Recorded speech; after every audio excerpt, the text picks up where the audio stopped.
Assalamualaikum warahmatullahi wabarakatuh. Bagaimana kabarnya kalian semua?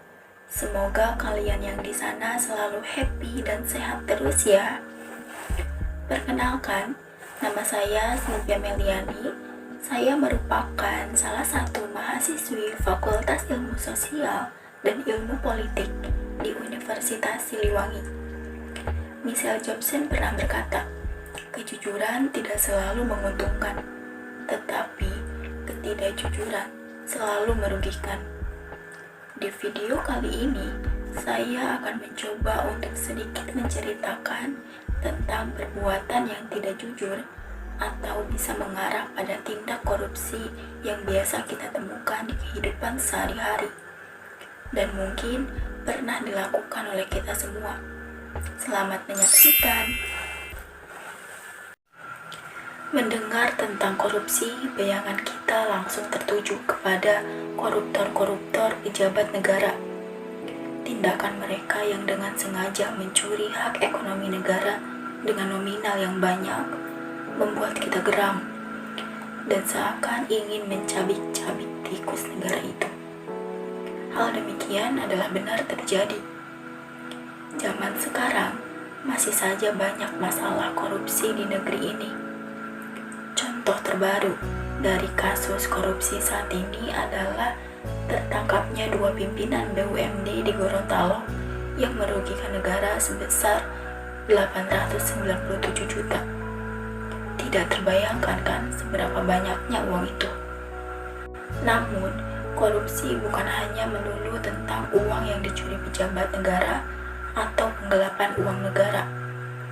Kita bisa menemukan berbagai perilaku tindak tidak jujur di kehidupan sehari-hari.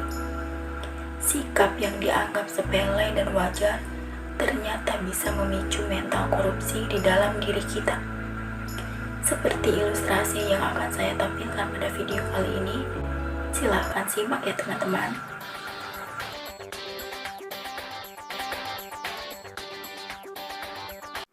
Perkenalkan, ini Ucil alias koruptor kecil. Ucil ialah seorang mahasiswa. Ikuti latihan Ucil jadi koruptor yang besar, mulai dari pagi hingga malam.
Bayangkan, jika Ucil giat berlatih korupsi, maka 10 tahun lagi dijamin dia akan menjadi koruptor yang hebat.